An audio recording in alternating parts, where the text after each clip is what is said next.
Hello friends, garden and kitchen লাভার শেফালি চ্যানেলে সবাইকে স্বাগত জানাই। তো দেখুন, এইটা আমার উপরে স্ট্রাকচারের উপরে যে নেট দিয়ে রেখেছি মাচাটা, সেটাতে লাউ আর চিচিঙ্গা এই ধরনের, বা এই যে দেখুন এখানে রয়েছে আঙুর, এই সবের মাচা হিসাবে ব্যবহার করা হয়। আর হনুমান পাখি যাতে না ঢুকতে পারে তার জন্যও ব্যবহার করা হয়।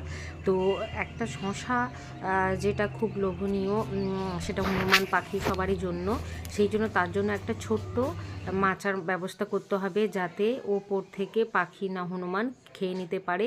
সেই জন্য দেখুন এখানে বেডের মধ্যে কয়েকটা রয়েছে শশা গাছ, আর এখানে ছোট প্লাস্টিকের যে গামলাগুলো হয় পদ্ম টিউবার বসানোর জন্য এনেছিলাম, সেটা ফেটে গেছিলো, তাই সেখানে আমি শশা গাছ বসিয়েছি।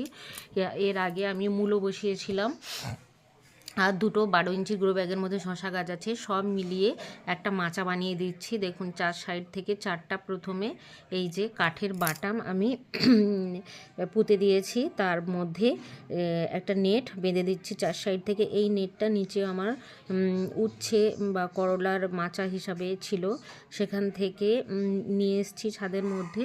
একটা মাছ বরাবর মাচা বানিয়ে দেব, যাতে শশাগুলো পাখি বা হনুমান এরা কেউ না খেয়ে নিতে পারে, একদম আমার সেফটির মধ্যে থাকে। সেই জন্য দেখুন এই যে বাটামগুলোকে গ্রো ব্যাগের মধ্যে 2 সাইডে দুটো দিয়েছি, আর দড়ি দিয়ে ভালো করে বেঁধে দিচ্ছি। এগুলো হচ্ছে লাইলনের যে তার নেট, এগুলো কিন্তু মোটামুটি প্রায় 2-3 বছর হয়ে গেছে, চলছে, কোনো রকম অসুবিধা হয়নি। আর দেখতে পেলেন লেবু গাছটা পড়ে গেছে, তো প্রচুর লেবু ধরে আছে, কেননা এটা কোকোপিটের মধ্যে খুব হালকা, তাই একটু গা লাগলেই পড়ে যায়, মাটি নয়, ভারী নয়। এই দেখুন 4 সাইড থেকে কিন্তু নেটটাকে শুধু ভালোভাবে বেঁধে দিলেই হবে। যেহেতু শশা অনেকটা জায়গা জুড়ে কিন্তু পুরো ছেয়ে যায় মাচাটা, তাই একটু বড় নেট দিয়ে মাচাটা বানাতে হবে, কেননা খুব ছোট জায়গার মধ্যে থাকলে শশা গাছটা ছড়াতে পারবে না, এর ফলে বেশি ফ্রুটিংও আমরা পাবো না, তাই একটু বড় করে মাচাটা বানাতে হবে।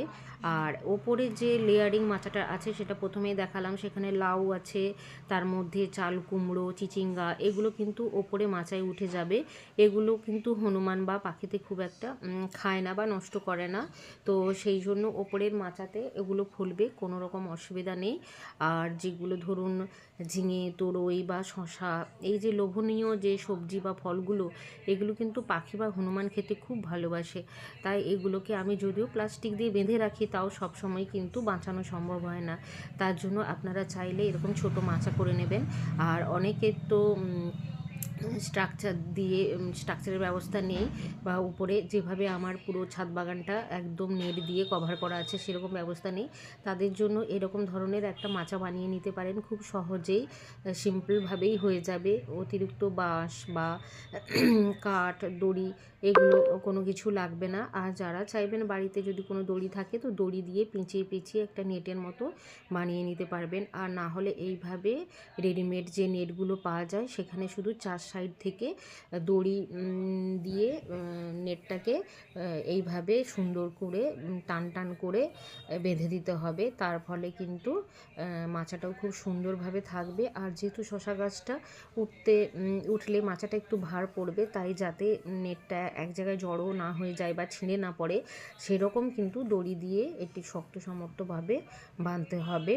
আর এই নেটের তলায় কিন্তু থাকবে আমার, দেখুন, থাই আমড়া, লেবু, বাঁধাকপি, বিভিন্ন রকমের সবজি। তাহলে দেখতে পাচ্ছেন প্রায় 3টা লেয়ারিংয়ে আমি এখানে সবজি করছি একই জায়গাতে।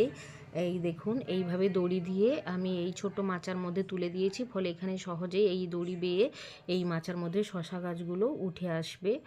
এই দেখুন গ্রো ব্যাগের মধ্যে রয়েছে পেঁয়াজ, সাথেই রয়েছে শশা গাছ, আর একটা লাউ গাছ তো আছে, যেটা ওপরে মাচায় তুলে দিয়েছি, সেখানে কিন্তু প্রচুর লাউ হচ্ছে। একটা লাউ হারভেস্ট করেছি, আবারও দুটো কিন্তু একদম খাওয়ার মতো রেডি হয়ে গেছে। আর মাঝ বরাবর আমার শশা